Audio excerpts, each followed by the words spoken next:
Dimanche, j'étais invité au match PSG-OM. J'ai rencontré une personne qui partageait aussi discrètement cet attachement à l'OM et dans lequel on a discuté et il y a clairement un sujet business qui peut arriver et qui arrivera. Bonjour, je m'appelle Guillaume Pommier, je suis un ancien banquier M&A de Lazard et le cofondateur de Training You, la première plateforme de préparation aux entretiens en finance et en conseil. Je vous souhaite la bienvenue dans le Career Insight, le podcast lancé par Training You pour mettre en avant des personnalités inspirantes qui évoluent dans ces secteurs.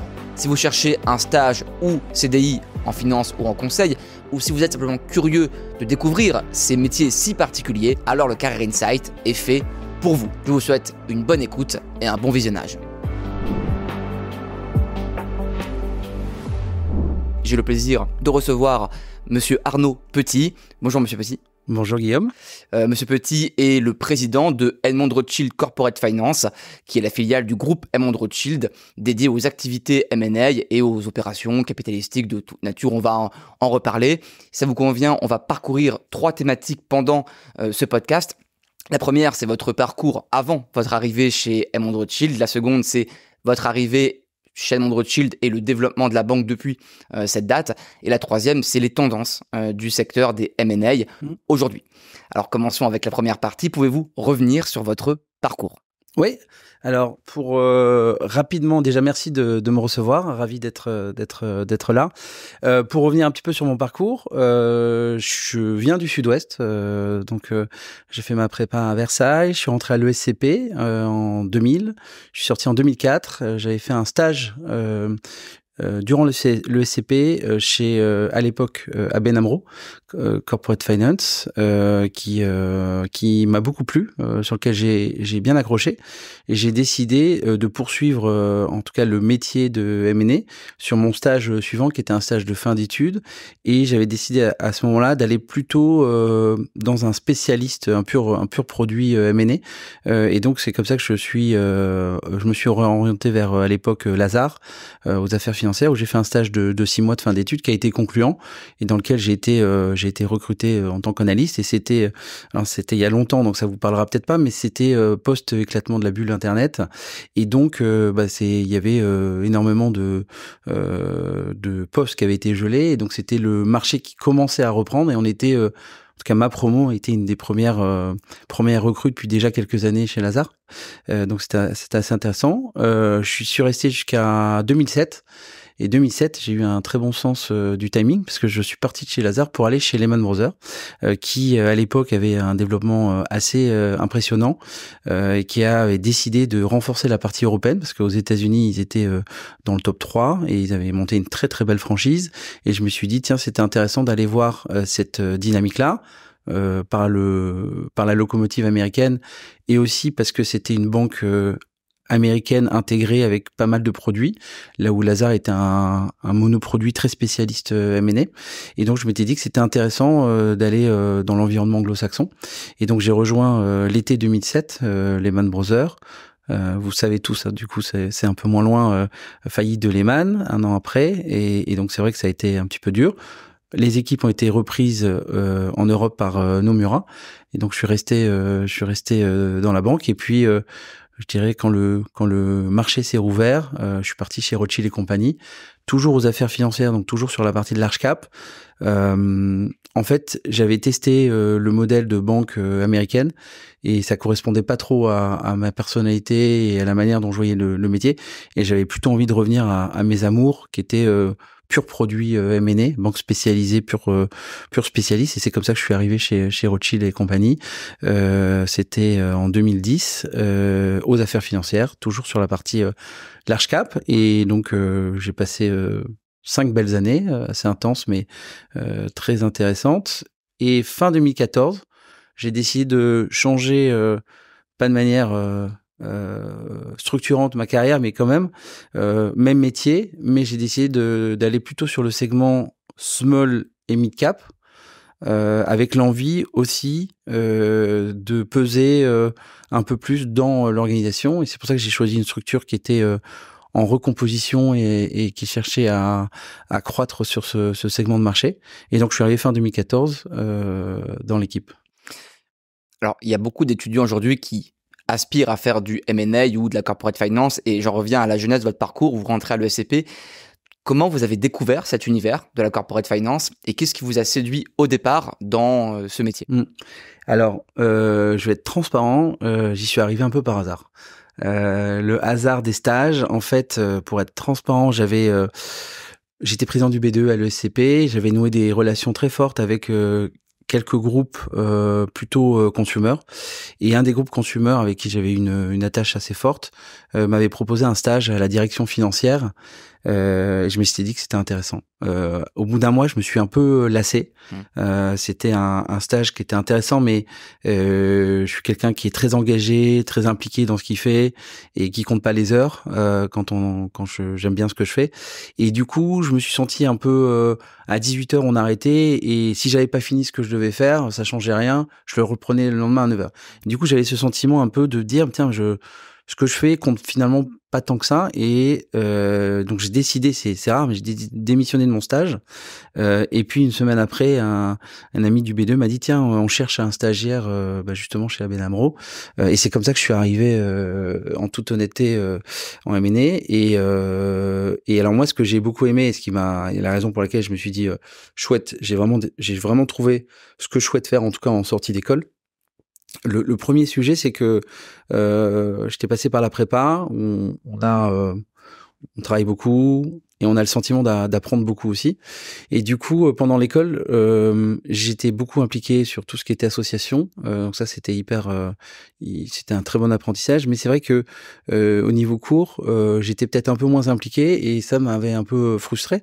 Et du coup, je m'étais dit tiens, c'est un métier dans lequel on travaille et on apprend, et donc un apprentissage très fort. Donc ça, c'est, je dirais, le premier qui m'a vraiment attiré, c'est que c'est un métier qui est très complet. C'est-à-dire que à la base, on est plutôt sur de la finance, la valorisation, mais au fond, sur un projet M&A, il faut être en maîtrise sur la partie stratégie, il faut être en maîtrise sur la partie communication financière, sur la partie réglementaire, la partie juridique. Et cet aspect-là m'a beaucoup plu dans le métier, c'est-à-dire un métier complet et dans lequel il y a un vrai apprentissage et dans lequel on a le sentiment, et c'est toujours épanouissant de sentir qu'on progresse et qu'on apprend des choses.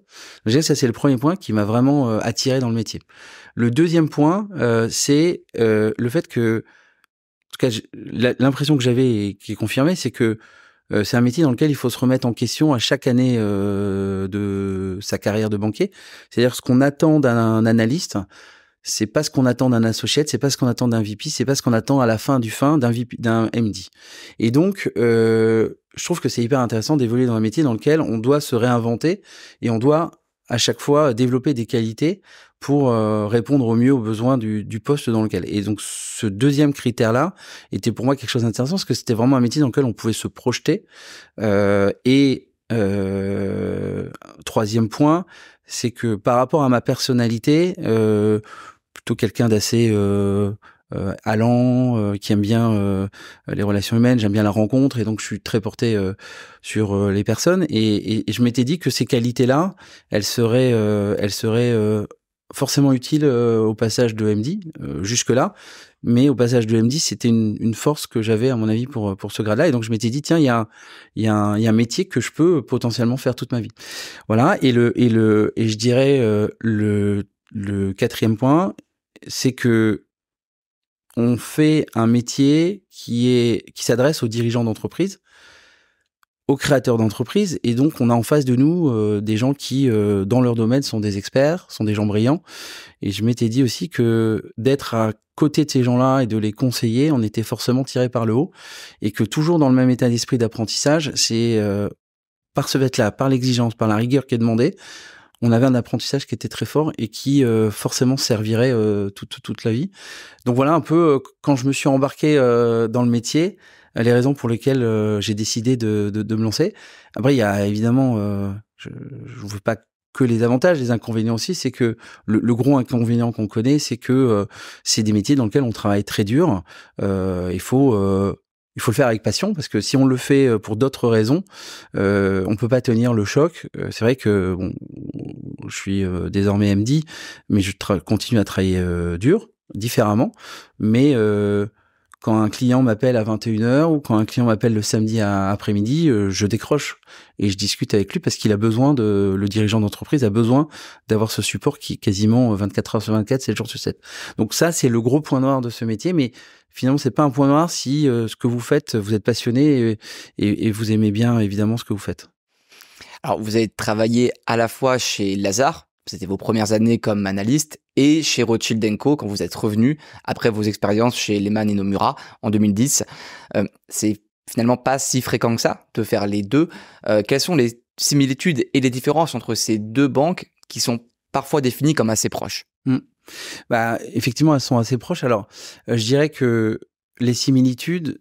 Alors, faut faire attention parce que dans la description que je vous ferai, je parle du Lazare de 2004-2007 et du Rothschild de 2010-2014. Donc les structures ont évolué. Mais moi, dans ma propre expérience, bon, déjà c'est deux très belles maisons qui sont réputées et qui sont des spécialistes du métier, avec un fonctionnement qui est relativement similaire, avec une approche très conseil, valeur ajoutée, très hands-on, avec, je dirais.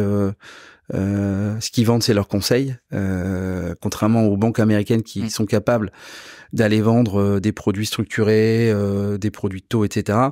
Le produit qu'ils vendent, c'est le conseil de qualité. Donc, ce qui veut dire que ça implique des deux côtés d'avoir une exigence extrêmement forte sur la qualité du service qui est rendu au client, que ce soit chez Lazare et chez Rothschild, parce qu'à la fin, c'est vraiment le fonds de commerce. Donc ça, je pense, c'est une similitude qui est très très forte entre. Deuxième similitude, c'est que c'était des structures qui, historiquement,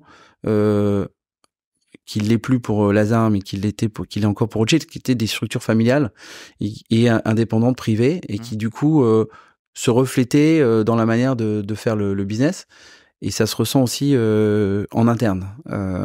Ça, c'était assez évident. Alors, ce qui est marrant, c'est que j'ai vécu chez Lazare le passage, un petit peu le changement de monde, où la famille David Weil s'est diluée et Lazare s'est coté. Et c'est vrai que c'est pour ça que je dis il y avait un avant et après, que le Lazare d'aujourd'hui c'est plus le même que celui que j'ai connu. Et je pense que ça, c'est dans les différences aujourd'hui, c'est que Lazare est devenu une société cotée avec un Barry Sand qui a beaucoup penché aux États-Unis. Et je pense, Lazare s'est beaucoup inspiré du modèle américain de banque américaine pour un petit peu structurer leur développement. Ce qui est c'est pas négatif, mais du coup il y a un petit changement de modèle par rapport à ce que on a pu voir dans le passé. Et Rothschild et compagnie, c'est resté pur produit du M&A avec un développement très small mid large, avec historiquement plutôt un prisme très LBO. Ils ont été les premiers sur la vague LBO, avec une part de marché assez importante, dans lequel Lazare est depuis bien revenu, et avec un axe à la base très franco-français qui s'est pas mal développé en Europe et maintenant aux États-Unis. Mais c'est vrai que voilà, il y avait un prisme plus américain, plus franco-français. Et puis après, je pense que les cultures des entreprises sont assez différentes. Elles ont les deux leurs avantages et leurs inconvénients, mais c'est en tout cas deux très belles maisons. Alors, entre Lazare et Rothschild & Co, vous l'avez rappelé, travaillé chez Lehman Brothers, qui a ensuite été repris par Nomura après la crise des subprimes. C'était une période difficile puisque Lehman a fait faillite. Comment avez-vous vécu cette période? Et du coup, quelles sont les différences entre le modèle de banque américaine dont vous avez un peu parlé et celui dans Lazare ou dans Rothschild & Co? Oui. Alors c'était une période difficile, mais en même temps, je regrette jamais mon choix pour avoir vécu cette expérience qui était assez unique. Et puis assez rapidement, j'ai créé des liens très forts avec l'équipe, et dont certains se retrouvent aujourd'hui chez Edmond de Rothschild. Donc on a créé des liens très très forts. Et ça, l'humain, c'est toujours important quand ça reste. Non, ça a été difficile parce que j'étais jeune à l'époque. La conjoncture, c'était la première crise que je vivais dans le M&A, parce que c'est vrai que je suis rentré dans le M&A post éclatement de la bulle, où le marché il était en train de repartir fortement. Donc moi j'ai connu cette phase ascendante. Et c'est vrai que se retrouver à vivre cette première crise, je sais pas, je devais avoir 29 ans.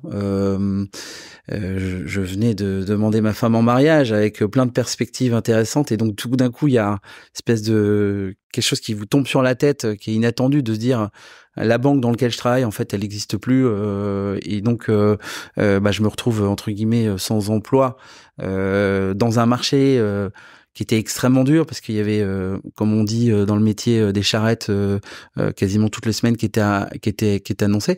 Et donc j'ai été, ça m'a vraiment abasourdi. Ce qui était bien, c'est qu'on vivait tous la même situation avec les collègues. Il y a une forme de solidarité qui s'installait. On a été aussi très appelés par les banques à l'époque parce que c'est vrai que Lehman était connu pour déjà avoir une belle qualité de banquier d'affaires. Et donc du coup, assez vite, en fait, on a senti qu'il y avait une solution qui était en train de trouver une solution collective à travers Nomura. Je dirais que ça a duré 3-4 semaines où on était un petit peu dans le flou, clairement. Et voilà. Mais ce qui est assez étonnant, c'est que vu de l'interne, encore quelques jours avant la faillite officielle, on avait le dirigeant à l'époque qui faisait des webcasts, qui essayait de rassurer tout le monde. Il disait vous inquiétez pas, tout est sous contrôle. Il avait même cette phrase, il avait terminé par It's our time to shine. On disait donc on était remonté à bloc le vendredi en disant bon c'est bon, on est tranquille. Et c'est vrai que du coup, c'était étonnant, mais la Fed a choisi, parce que c'était ça, un choix de pas sauver Lehman Brothers pour plein de raisons. Elle a décidé de sauver d'autres institutions qui peut-être à la fin lui ont coûté plus cher, mais et donc du coup à la fin le lundi quand on est arrivé, c'était assez voilà. Mais encore une fois, il faut apprendre de toutes ces expériences là. Et moi, ce que je retiens surtout, c'est que d'un point de vue personnel, j'étais pas adapté au modèle américain de banque américaine. Je m'épanouissais plus dans un modèle pur produit de conseils indépendants comme Lazard, Rothschild, maintenant Edmond Rothschild. Non, moi, c'est des modèles assez impressionnants. C'est un système, c'est une force tranquille. À travers, on met en avant tous les produits de la banque. Et comme il disait, ils avaient l'habitude de dire sell the firm. Sell the firm, c'est vraiment on vend le coverage géographique avait pour but de vendre les produits de la banque et donc de vendre la banque, que ce soit sur le leverage finance, que ce soit sur les FX, etc. Et c'est vrai que la banque avait un système qui était très structuré et assez impressionnant, force tranquille. Et moi, bizarrement, j'étais plus à l'aise dans un modèle avec des équipes plus resserrées et dans lequel il fallait vendre du conseil, vendre de la valeur ajoutée, vendre des idées, et c'est ça qui me stimulait le plus en fait. On va reparler de l'actualité un peu plus tard dans le podcast, mais quel est le parallèle qu'on pourrait faire entre le Lehman de 2008 et le Crédit Suisse de 2022-2023 ? Alors, malheureusement, le Crédit Suisse, je le connais beaucoup moins bien que le Lehman. Et j'ai quand même l'impression que, d'un point de vue, si je prends un peu de recul, le Lehman, c'est une crise systémique. C'était un très bel acteur, mais il y a une perte de confiance des investisseurs et ils ont été happés par une crise qui était vraiment systémique. Comme je vous l'ai dit, ça aurait pu être Goldman, ça aurait pu être Merrill. Ils ont choisi de faire tomber Lehman. Voilà. Aujourd'hui, c'est un peu différent. Crédit Suisse, c'est un petit peu différent. Ça fait déjà quelques années qu'on entend que il y a un petit problème de stratégie, un petit problème de dynamique, etc. On est moins dans la crise systémique. Ça n'a pas été déclenché par. Je pense que c'est ça le principal facteur. Et l'autre chose aussi, c'est qu'à l'époque, il y avait des expositions et des bilans qui étaient très faibles côté banque, avec pas mal de choses. Donc, on a appris de tout ça. Mais c'est vrai qu'à l'époque, on cherchait la banque solide qui était capable de. Alors, il y a BNP avec Fortis. Mais là, aujourd'hui, on a le sentiment que les banques sont quand même beaucoup plus solides, ont des bilans qui sont très sains. Et même, on le voit là, dans la crise qu'on voit actuellement, les banques sont pas ou peu touchées, elles continuent à prêter de l'argent. En 2008, tout était fermé, quoi. Donc, je pense que c'est ça le petit point différenciant. Alors, on en vient à la deuxième partie du podcast, qui est votre parcours chez Edmond Rothschild. En 2014, vous quittez Rothschild & Co et vous rejoignez Edmond Rothschild. Pourquoi cette transition et comment s'est-elle déroulée ? Alors,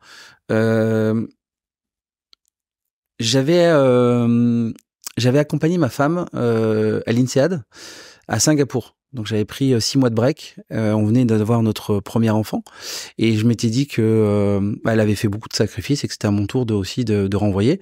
Et donc je l'ai suivi pendant 6 mois à Singapour. Je m'occupais de mon aîné et c'est des périodes dans lesquelles on prend beaucoup de recul sur ce qu'on fait. J'étais parti fin 2013 avec des super dispositions. Rothschild était très content de moi, j'étais très content de là où j'étais. Je venais d'être promu, ils avaient été très sympas, ils avaient très bien géré ça en disant mais c'est une super nouvelle, bravo Arnaud pour cette initiative, c'est super que tu sois support de ta famille. Et d'ailleurs, tu pars en janvier, mais on va te promouvoir directeur, ce qui est plutôt un message fort en disant on t'attend et moi aussi j'avais. Mais voilà, c'est une période dans laquelle je me suis dit pendant 6 mois, je me suis dit voilà, qu'est-ce que j'aimais. Première conviction, j'adore mon métier et je me suis dit, c'est le métier que je veux faire au moins une très grosse partie de ma vie. Donc ça, c'était le premier point, et ce qui est plutôt bien parce que on est toujours en train de se dire, est-ce que je suis content de ce que je fais, est-ce que j'aime bien. Moi, je suis ressorti, je me dis, j'adore mon métier et c'est ce que j'aime. Le deuxième point, c'est j'aimais bien la banque dans laquelle j'étais, le côté boutique, mais plus que boutique, c'est un conseil indépendant. Et je me suis dit, c'est le modèle dans lequel je m'épanouis. Et 3, je m'étais dit, dans ce que j'ai fait, dans les deals que j'ai bien aimés dans le passé, j'avais eu la chance de faire de très beaux deals et j'avais fait des plus petits deals. Et je m'étais dit, tiens, que j'avais pris plus de plaisir à faire ces plus petits deals. Et je m'étais dit, tiens, dans ma feuille de route, quand je reviens, je demanderai à être staffé sur plus de petits deals. Parce que j'avais le sentiment de vraiment faire un vrai accompagnement des dirigeants, des fondateurs, et un peu à la base du métier. Et c'est vrai que moi, c'est quelque chose que j'aime bien, essayer de transmettre le savoir. J'ai donné longtemps des cours à Sciences Po, à l'ESCP, et c'est quelque chose qui est important pour moi. Et du coup, plus avec les dirigeants de PME qu'avec les dirigeants du grand groupe, les dirigeants du grand groupe, ils ont une armée à côté d'eux, ils ont souvent fait 20 ou 15 ou transactions, donc ils sont assez rompus à l'exercice. Le dirigeant PME, c'est un peu nouveau pour lui tout ça. Et donc le fait de le prendre par la main et de l'amener sur le décryptage de tout ce qu'on fait, c'est quelque chose qui me. Et donc du coup, je m'étais dit en revenant, tiens, il va falloir que. Bon, après, ce qui s'est passé, c'est que c'est normal. Il y avait des années fastes, et j'ai été là où on avait besoin de moi et là où j'avais mes qualités, qui étaient sur des grosses fusions plutôt industrielles. Donc c'est vrai que j'ai beaucoup travaillé là-dessus, sur quelques grosses fusions, Lafarge Holcim, GDF Suez, International Power, tout ça. Et donc je me suis dit en fait tout se passe bien chez Rothschild, j'adore cette banque, mais j'arriverai jamais à vraiment me focuser sur ces deals un peu plus taille humaine. Et à ce moment-là, je me suis dit tiens, explorons, réfléchissons à faire le même métier, mais plutôt dans un segment de marché qui est différent. Et en fait, j'ai eu de la chance parce qu'au moment où je me posais ces questions, j'ai été contacté par Edmond de Rothschild, dans lequel il y avait un vrai projet assez ambitieux de remettre la structure comme un leader du marché et de faire de ce métier un élément important de la stratégie du groupe. Donc ça m'a plutôt bien attiré. Et j'ai fait le grand saut dans une structure qui à l'époque se cherchait un petit peu. Moi, j'y voyais beaucoup d'avantages parce qu'il y a une belle marque. Le fonds de commerce que je visais, c'est celui de la banque. Il y avait une envie aussi de l'actionnaire de développer ce métier, des synergies assez importantes. Et je me suis dit tiens, Et puis moi, en tant que tel, dans ma carrière, j'étais directeur et je devais commencer à prendre le virage de bon exécutant à originateur de deal. Et je m'étais dit le faire dans une structure qui veut se redynamiser, dans lequel on peut leverager un nom plus un réseau, je me dis c'est peut-être le bon moment pour moi dans ma carrière d'aller saisir ce type d'opportunité. Voilà. Alors, pouvez-vous nous présenter Edmond de Rothschild et les principales particularités de Edmond de Rothschild par rapport aux autres acteurs de la place? Bien sûr. Alors, Edmond de Rothschild, au sens global, ce qui est intéressant déjà, c'est que c'est unique. On est dans ce qu'on appelle un écosystème, une maison 100% familiale, dans lequel il y a le groupe bancaire, mais on évolue dans un écosystème dans lequel la famille, à travers les années, ses convictions, l'envie de s'investir, d'être dans la durabilité de l'investissement, a développé un écosystème qui nous sert beaucoup et dans lequel on est fier d'évoluer. Et donc il y a ce qu'on appelle l'écosystème Edmond de Rothschild, c'est le Gitana, une écurie de course de voile qui a développé et a innové pour être plus performant possible. Ça, c'est un élément important qu'on croise souvent et ça nous donne des vraies valeurs, c'est des bons messages envoyés aux équipes. Donc ça, on a la chance de toucher et de les voir régulièrement. Il y a ce qu'on appelle Edmond Rothschild Héritage. Donc la famille a structuré cette partie-là sur tout ce qui est domaine viticole, vinicole, tout ce qui est hôtellerie haut de gamme, et puis la fierté, une ferme dans l'Est parisien qui fait du très bon fromage brie truffé que je vous conseille pour les fêtes de fin d'année. Et je me dis, ouais, c'est vraiment sympa d'évoluer dans un groupe dans lequel il n'y a pas que la banque. Et je trouve que c'est hyper fort en termes de valeur et d'apprentissage pour les équipes et pour nous, et pour les clients aussi.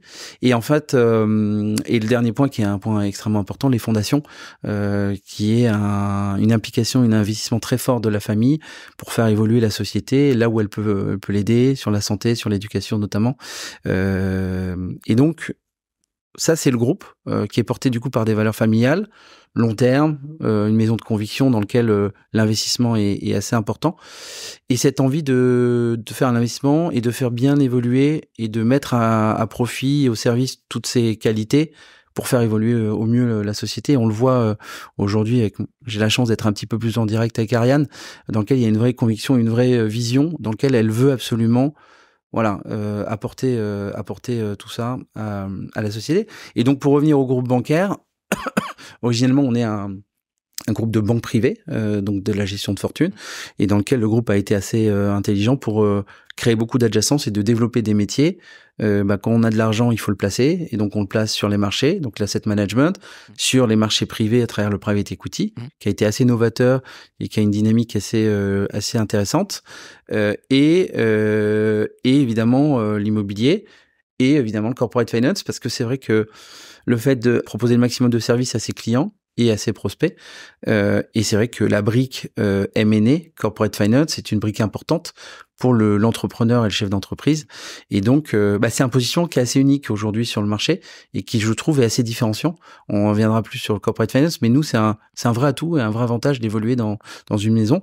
Et le point, je dirais, qui est le plus important, c'est que c'est une maison qui a traversé les siècles et les années. Et donc, il y a une forme de résilience qui est très forte. Donc, on a tous à beaucoup apprendre de ça. Mais du coup, aussi, dans un métier que vous connaissez, que vous avez exercé, c'est un métier qui... Notre temps, il est sur 6 mois, en fait. On est mandaté, on prépare, on exécute, on signe, on close. C'est des deals qui durent, 6-9 mois. Il faut réconcilier ça avec la vision long terme. C'est-à-dire que... et c'est ça qui est important. Et je dirais que le fait d'évoluer dans un groupe comme celui-là, qui est vraiment porté par le long terme et les convictions, fait que on est obligé de faire ce métier et de conseiller nos clients en disant, toujours avoir l'intérêt du client en premier et être capable de dire à des clients, ne faites pas ce deal. Il n'est pas bon pour vous, ne faites pas ce deal. Ce qui est plus important, c'est le conseil qu'on vous donne et la relation long terme qu'on instaure entre nous. Et du coup, c'est vrai que je pense que c'est aussi un des succès de l'équipe aujourd'hui, c'est que le client, il a le sentiment que on n'est pas là pour toucher des filles à court terme, on est là vraiment pour un accompagnement sur la durée. Alors, vous avez pris la direction de la filiale Edmond Rothschild Corporate Finance en 2021. Oui. Et vous avez déjà fait évoluer la filiale. Vous avez créé une équipe dédiée au small cap. C'est l'équipe Edmond Rothschild Corporate Finance Croissance. Vous avez aussi renouvelé l'équipe en charge du financement. Quels sont les principaux changements entre le Edmond Rothschild que vous avez rejoint il y a quelques années et celui que vous dirigez maintenant depuis près de 2 ans? Oui. Alors, plusieurs choses. La première, c'est que on a les périodes avec Philippe, on avait créé les conditions entre guillemets de l'accélération du développement, c'est-à-dire on avait fait un vrai travail de fond sur la qualité d'exécution, sur les équipes, sur la structuration, sur le rapprochement avec la banque privée pour avoir de plus en plus de synergie. Donc ça, c'était le premier point. Le deuxième point, vraiment, il y a eu une accélération post-Covid où le retour du Covid, l'année 2020, il y a eu vraiment 2 parties jusqu'à juillet et post-juillet. Et c'est vrai qu'on a pris conscience d'une nouvelle dimension à ce moment-là, dans lequel on a eu une accélération qui a été extrêmement forte et qui, du coup, nous a convaincus que on avait le bon positionnement pour ce qu'on voulait faire, le bon positionnement, les bons hommes, et on avait une dynamique qui nous aidait. Et donc à ce moment-là, on s'est dit, il faut accélérer, il faut être ambitieux. Et on était passé à l'époque, on devait être 35, je pense, fin 2021. On est passé à 60 banquiers aujourd'hui. Et donc, on a eu un rythme de recrutement qui était à quasiment 10-15 par an. Donc ça, c'est, je dirais, le premier point, c'est que on a gagné en taille d'équipe. Pour moi, ça, c'est une volonté qui a été portée par le groupe et par Enzo, le patron de la France à qui on reporte, qui a dit, OK, on y va. On sent que ça prend et que ça prend bien. Maintenant, il faut aller 35, on était un peu subscale pour être un des leaders du marché et on a dit il faut aller. Ça, c'est le premier changement parce que on peut rester 35 pendant 10 ans, on vit très bien, etc. Mais là, le groupe a une ambition très forte pour le métier et donc on s'est dit voilà. Donc ça, il y a eu ce premier point où on a vraiment beaucoup grossi et ça a été, on y reviendra et ça a été ça a été une bonne décision parce qu'aujourd'hui on fait une très belle année encore, malgré une baisse des marchés. On est à plus de 75 transactions cette année, 60 l'année dernière qui était notre année record. Donc, on va refaire une année record cette année, alors que les marchés, vous le savez bien, ils sont plutôt à moins 30, moins 20, moins 30 ans. Donc ça, c'est le premier point. Le deuxième point, il a été de dire, il faut qu'on continue à faire ce qu'on faisait bien, mais accélérer. Donc, on a vraiment verticalisé au maximum les seniors, sachant qu'on reste généraliste, mais on veut que chaque senior ait une teinte sectorielle au produit. Et là aussi, on a lancé pas mal de secteurs à ce moment-là. L'hôtellerie, restauration, loisirs, qui est géré par un MD qui est passé l'année dernière, qui s'appelle Jonathan Jacquin, qui fait des merveilles dans le secteur. On a décidé d'accélérer sur le tech digital. On a recruté Jean-Charles Bernard, qui venait de la Société Générale, plutôt quelqu'un du mid-large, qui nous permettait aussi avec la montée en puissance des tailles, d'être assez costaud.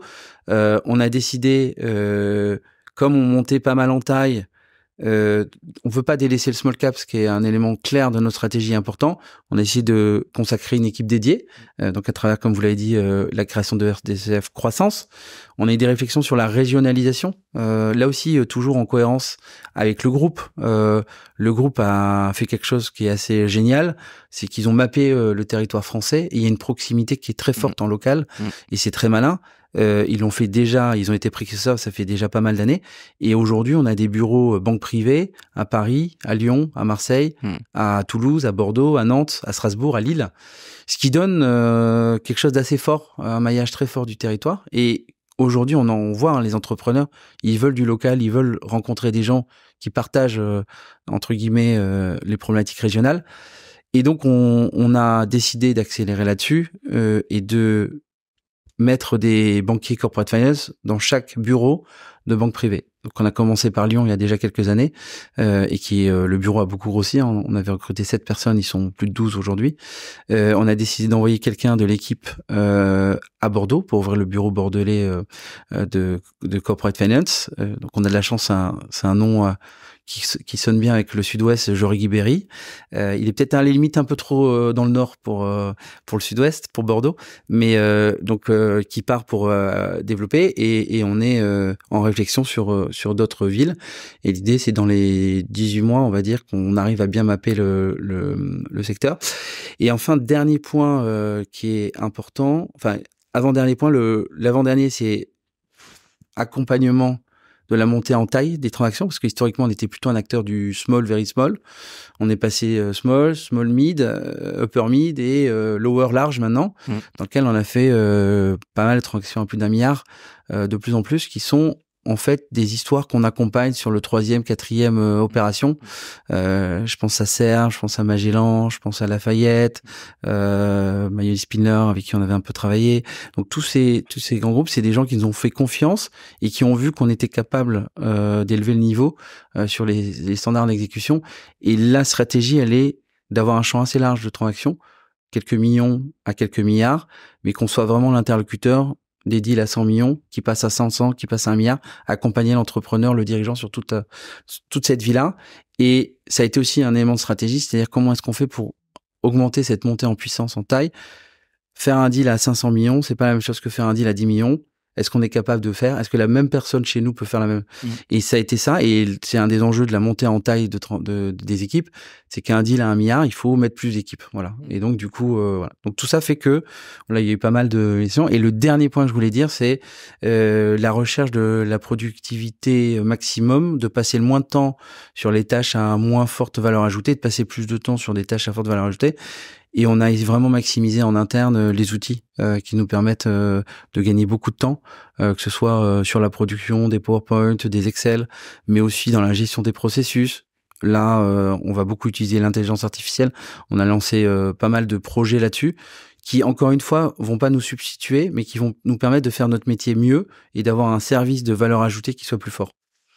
Alors, vous l'avez mentionné dans vos propos, la banque privée, c'est l'une des forces du groupe Edmond Rothschild. Quelles sont justement les synergies entre la banque privée et le M&A, et justement comment vont travailler ensemble les équipes banque privée et les équipes corporate finance dans vos bureaux régionaux? Oui. Alors, sur le papier, les synergies, elles sont fortes, mais c'est vrai qu'il y a pas beaucoup de banques qui ont réussi à faire cohabiter ces deux métiers. Nous, on y arrive. Et on y arrive parce que c'est des affaires d'hommes. Moi, je pense que pour bien travailler ensemble, il faut d'abord qu'il y ait une confiance mutuelle entre le banquier privé qui va présenter ses clients, qui est le bien le plus précieux qu'il a, ses clients, à un de ses collaborateurs qui exerce un métier, corporate finance. Et donc, il y a un pas, et il faut qu'il ait confiance dans l'équipe. Donc ça, c'est le premier point, c'est que on a énormément rapproché les équipes et essayé de trouver des binômes dans lesquels il y a des matchs de personnalité. Ce qui fait que forcément, quand les gens s'entendent, ça se passe beaucoup mieux, il y a de la confiance. Et on peut avoir un effet d'entraînement fort.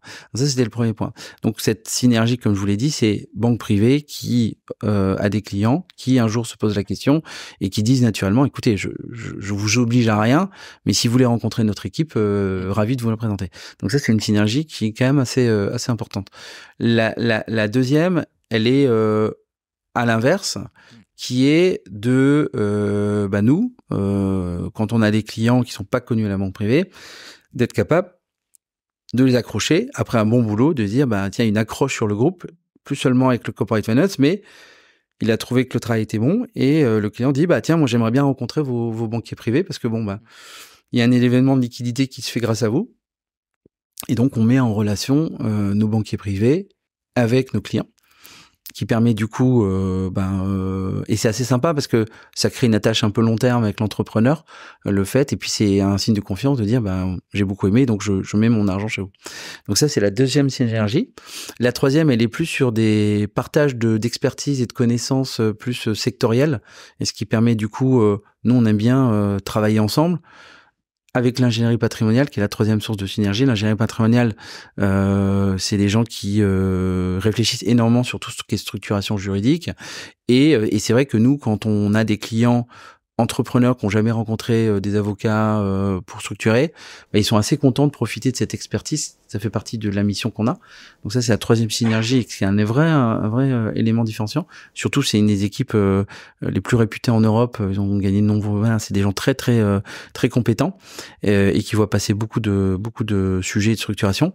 Et enfin, l'avant-dernier point, pardon, c'est le fait de partager des expertises et des réflexions transverses, sectorielles, de se dire tiens, nous on voit beaucoup aujourd'hui de personnes physiques qui gagnent bien leur vie dans tel secteur, et nous inversement, et du coup on crée entre guillemets une chasse collective où on va se présenter auprès de sociétés avec la casquette IP, la casquette banque privée, la casquette corporate finance, et ça réagit assez bien.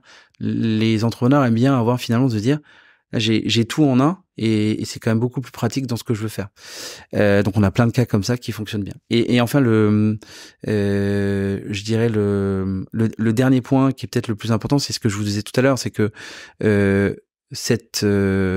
la banque privée, elle repose sur le long terme, la confiance, la confidentialité, la vision long terme, les convictions d'investissement. Et en fait, ça nous pousse et ça nous aide à transpirer ces valeurs dans un métier, comme je vous l'ai dit tout à l'heure, qui est plutôt sur le court terme et passé sur le long terme. Et nous, c'est une exigence qui est forte, et on sait qu'on doit faire ce métier de cette manière-là pour le groupe et pour les clients. Je rebondis sur la forte croissance du deal flow de Edmond Rothschild ces dernières années. C'est quoi, selon vous, le bon pitch ou la bonne approche commerciale pour obtenir un mandat, justement? Comment, en fait, on améliore l'origination en M&A? Alors, pour moi, le premier conseil que je donne à mes équipes, c'est de pas partir de manière un peu bourrine sur je vais faire le pitch que j'ai fait la semaine dernière et je vais faire la même chose. C'est d'abord posez-vous la question de le client, il ne sait pas, ou parfois il ne sait pas, parfois il sait, mais parfois il ne sait pas. Et donc, il faut l'aider à prendre ses décisions et l'aider. Donc, toujours réfléchir à ce que j'ai un client qui se pose des questions, qui est plutôt ouvert, dans lequel on doit arriver en disant, voilà les champs des possibles. Tiens, est-ce que vous avez pensé à ça? Parce que dans le cahier des charges que vous avez donné, vous avez mentionné ça, mais vous n'avez pas mentionné ça. Donc, ça vaut peut-être le coup de réfléchir ensemble. On peut fermer le sujet, mais au moins, on l'aura abordé. Et donc, toujours partir de, un peu comme on se consume, le besoin du client et de se poser la question de, si j'étais lui, et maintenant que voilà j'ai toutes ces connaissances-là, qu'est-ce que je ferais et quelles sont les questions que je me poserais et quels sont un peu les critères que je dois me donner sur le choix de l'option vers laquelle je veux aller. Et ça, c'est hyper important parce que c'est vrai que on a tendance un peu par facilité à faire des pitchs, à se dire bah tiens j'ai fait la semaine dernière, je vais reprendre les mêmes slides et hop je change le logo, etc. Nous, je leur ai dit, ça fonctionne pas. Il y a évidemment des slides communes qu'on peut reprendre. Mais en revanche, posez-vous la question de, voilà, est-ce que c'est le bon processus? Est-ce qu'un actif comme ça, on devrait pas faire le processus différemment, etc. Et donc, je pense qu'un bon pitch, c'est une très bonne compréhension du cahier des charges du client. Et nous, d'ailleurs, dans tous nos pitchs, une des premières slides, c'est notre compréhension de votre cahier des charges. Une fois qu'on a bien compris le cahier des charges, des sensibilités, de ce que le client recherche, etc., on est capable de dérouler quelque chose avec des analyses, des convictions. Deuxième, c'est la conviction. C'est deuxième point, c'est ne faites pas quelque chose de mou. C'est-à-dire, ne dites pas ah oui, vous pouvez faire ça, mais vous pouvez faire ça aussi. C'est donnez votre avis. Voilà, donnez vos convictions. Le client, il attend à ce que vous donniez un vrai conseil. Et tant pis s'il adhère pas à ce que vous dites, mais au moins vous serez mort avec vos convictions. Mais au moins il ressort en disant. Le client s'est dit tiens j'ai des gens qui vont se mouiller, qui vont essayer de voilà. Et trois, comme je vous le disais aussi, c'est même dans un pitch viser le long terme. On perd beaucoup de pitch. C'est malheureusement quand on pitch, il y a une forte chance qu'on perde. Et quand on perd, il faut accepter la défaite et proprement, dignement, remercier déjà le client de nous avoir sollicité pour l'aider à réfléchir et toujours sortir grandi, puis de comprendre un petit peu pourquoi on n'a pas bien fonctionné et on n'a pas gagné. Et donc ça, c'est un point aussi important. L'après-pitch est peut-être plus important que le pré-pitch et c'est ce qui permet derrière de s'améliorer et de gagner le pitch suivant. Alors précisément, après près de 20 ans en banque d'affaires, selon vous, qu'est-ce que recherche concrètement un client quand il fait appel à une banque comme Edmond Rothschild?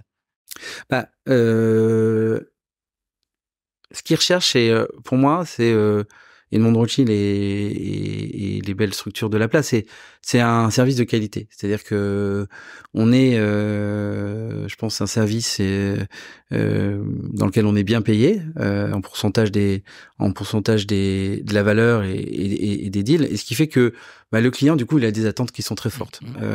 Le client, il attend à ce qu'il soit pris complètement en main. Il attend à ce que tout se passe bien et qu'il ait rien à gérer d'anxiogène. C'est déjà un processus, c'est quelque chose d'extrêmement lourd pour les clients. Et si en plus il doit gérer la banque d'affaires, je dirais que c'est pas un bon deal pour lui.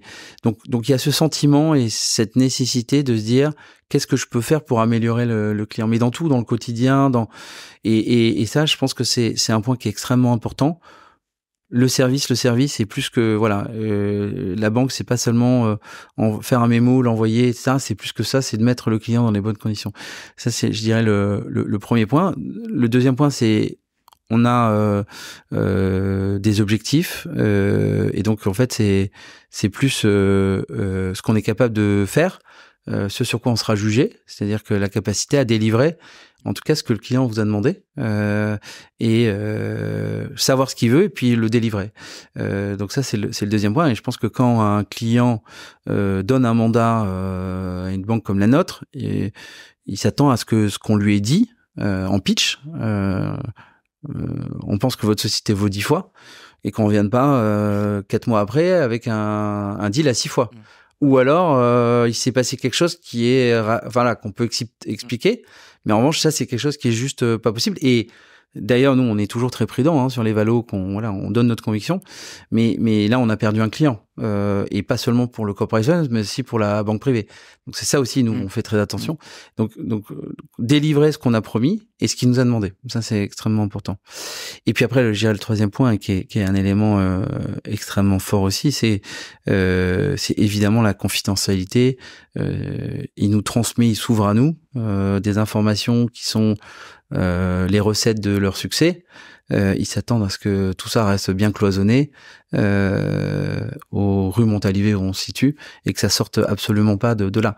Et ça, je pense que c'est aussi extrêmement important de se dire qu'ils confient des secrets à une équipe dans la durée, et tout ça va rester bien cloisonné.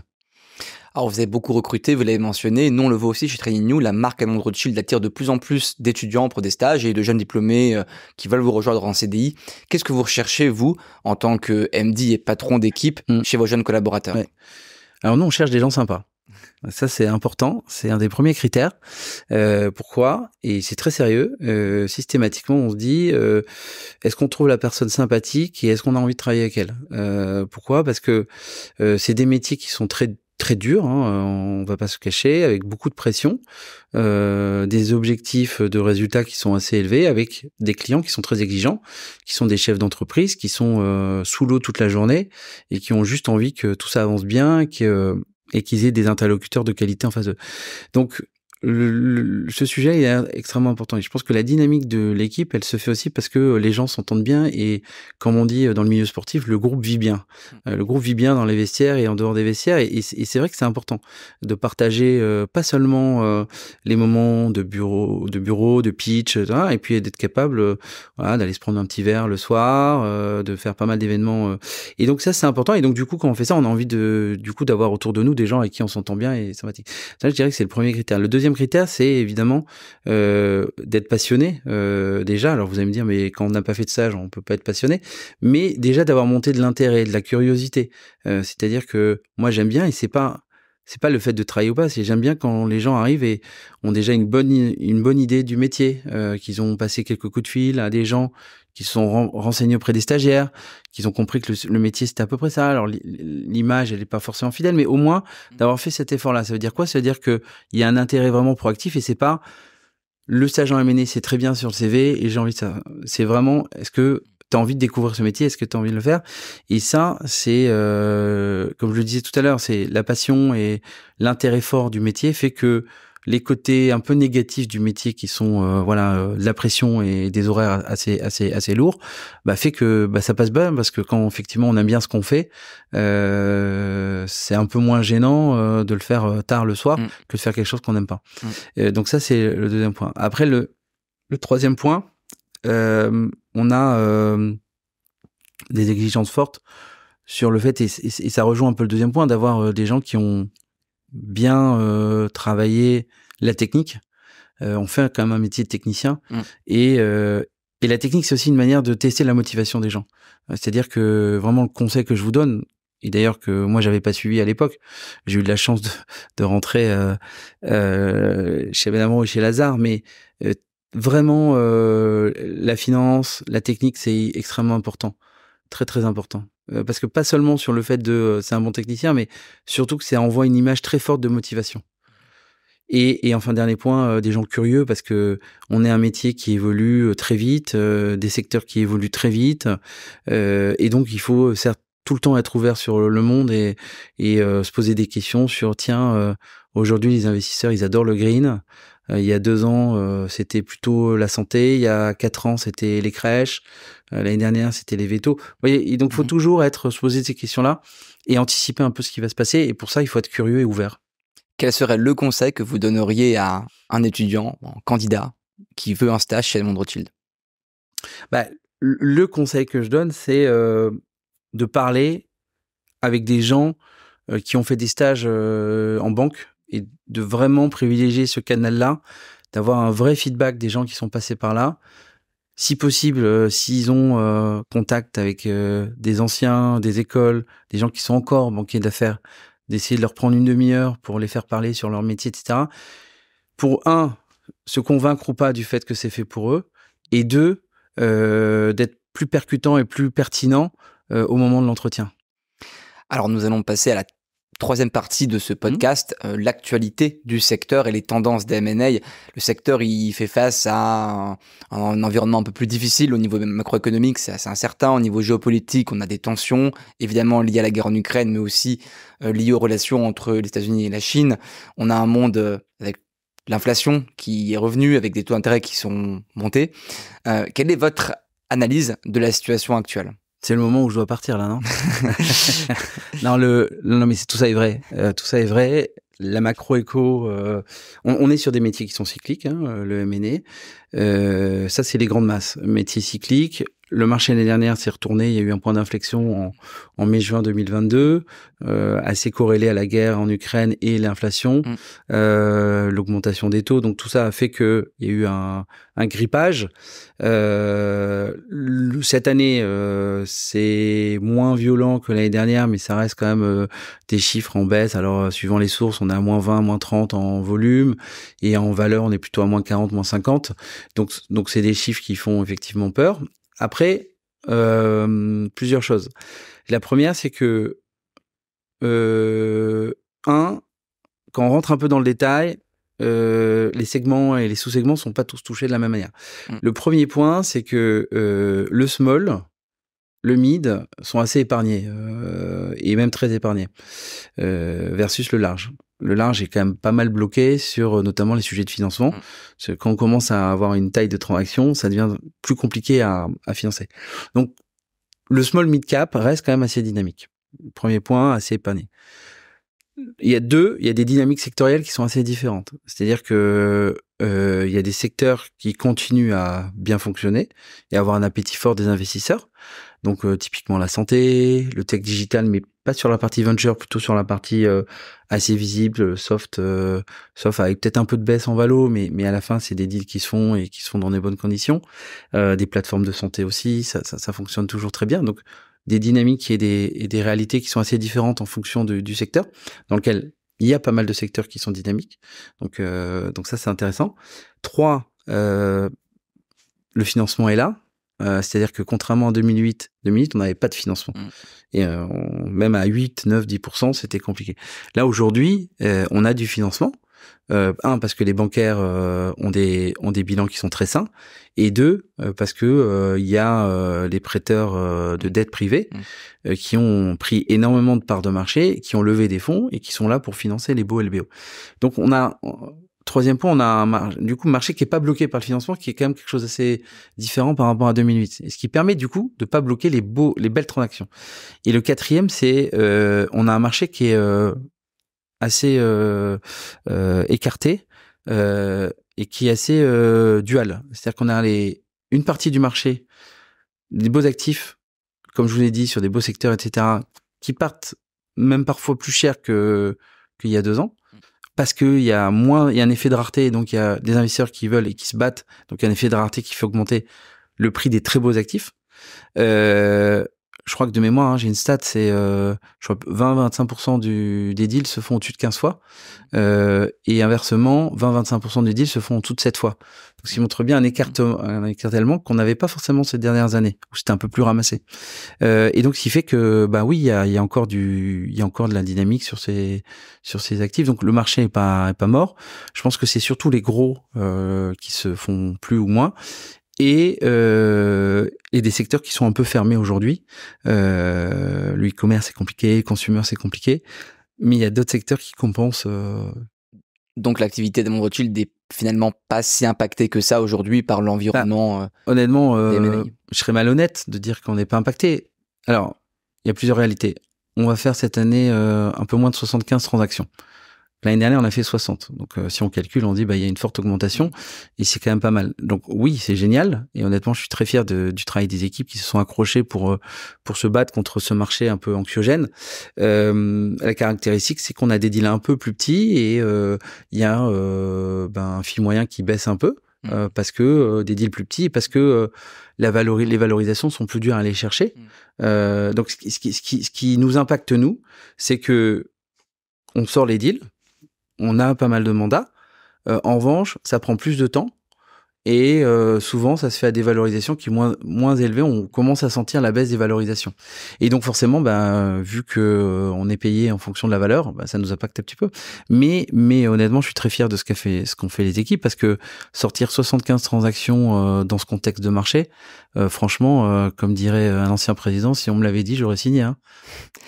Alors, du coup, quand on fait de la banque d'affaires, du M&A, on doit être optimiste aussi. C'est quoi les facteurs d'optimisme pour la suite ? On en a plein aujourd'hui. Je pense qu'on est dans le creux de la vague, et donc ça veut dire on voit plutôt vers le haut.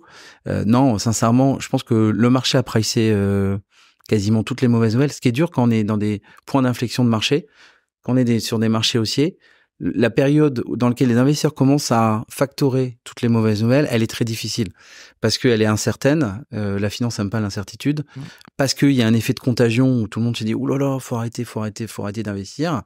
Et donc, cette période-là, elle est vraiment dure. Et elle est derrière nous. Ça, c'est plutôt une bonne nouvelle. Moi, je pense, après, j'ai pas de boule de cristal, mais je pense que on est proche du plus bas, et je pense qu'on a plutôt des bonnes nouvelles devant nous, avec, on espère, un moment, l'inflation qui va s'arrêter, les taux d'intérêt qui vont commencer à se desserrer l'année prochaine, et tout ça va créer un effet, voilà. Après, les autres sources d'optimisme, c'est que il y a de l'argent sur le marché, il y a de la surliquidité, il y a des fonds qui ont levé beaucoup d'argent, il y a le financement qui est là, donc il y a tout entre guillemets pour faire des deals. Donc voilà. Et la reprise, nous, on note qu'il y a un avant et un après été. La reprise, là, on a été contacté sur beaucoup de démarchage commercial, dans lequel il y a une activité très très forte, où on fait beaucoup de pitch en ce moment. Et comme il y a des décalages de 6 mois, voilà, moi je suis assez confiant sur le fin de H1 2024 et H2. J'espère. Alors, c'est l'heure de la dernière partie de ce Career Insight. C'est le quiz du Career Insight. Je rappelle les règles. Questions rapides pour notre invité et réponses rapides en contrepartie de notre invité à ces questions.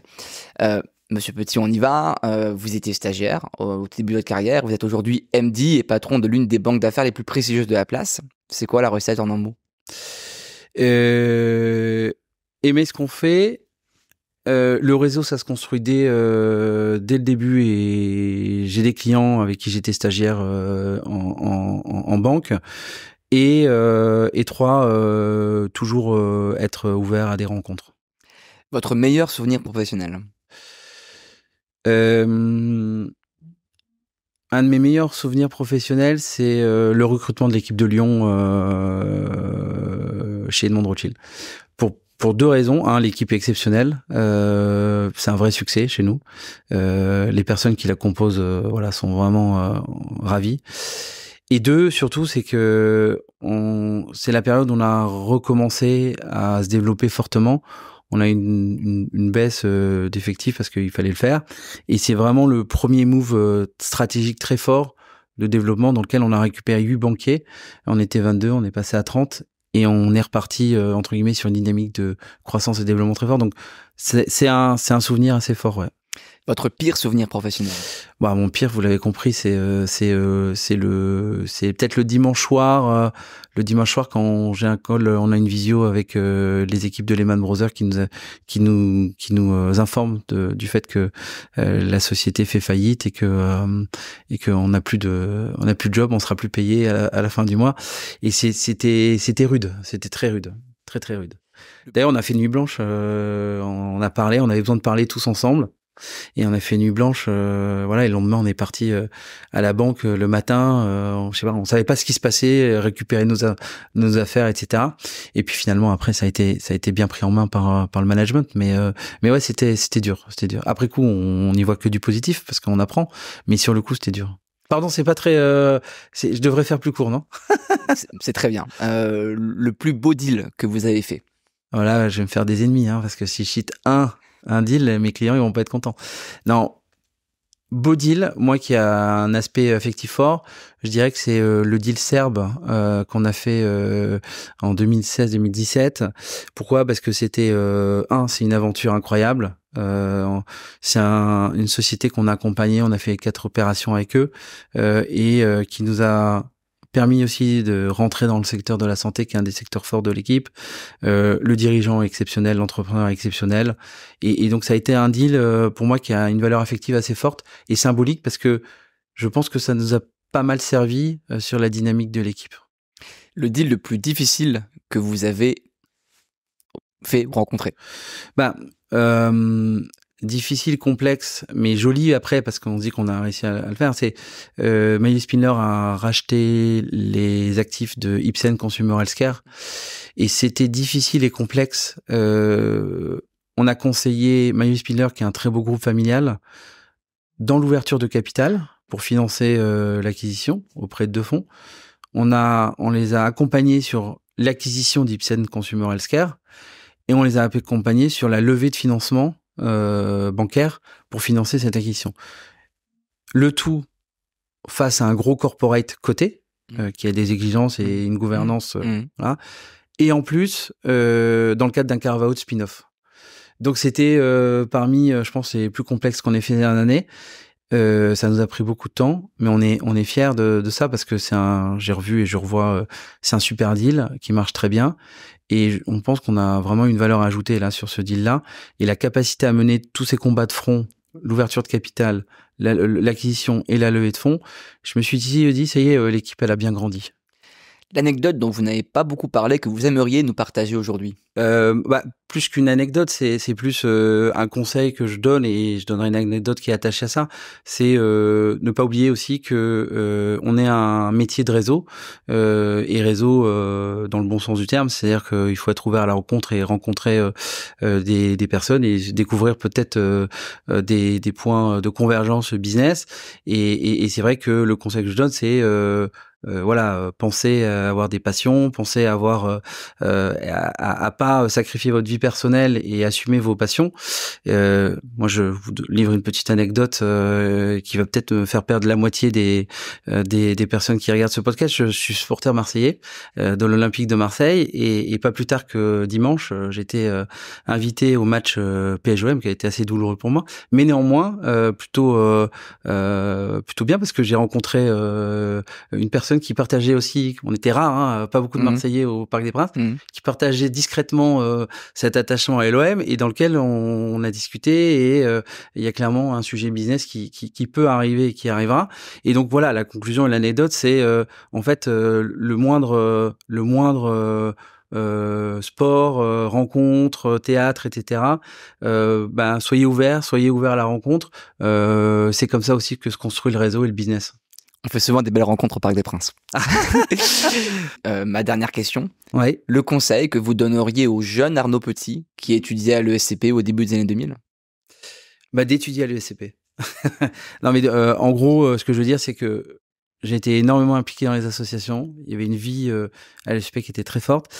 Et je regrette quand même de pas avoir été plus assidu en cours, notamment cours de finance. J'ai réussi à rattraper quelques années après, mais je pense que ça m'a un peu manqué en début de ma carrière. Il y avait des profs incroyables, des supports incroyables, et c'était à portée de main. Et c'est vrai que j'avais plutôt tendance à privilégier l'extrascolaire, avec ce qui est aussi très formateur avec la vie associative.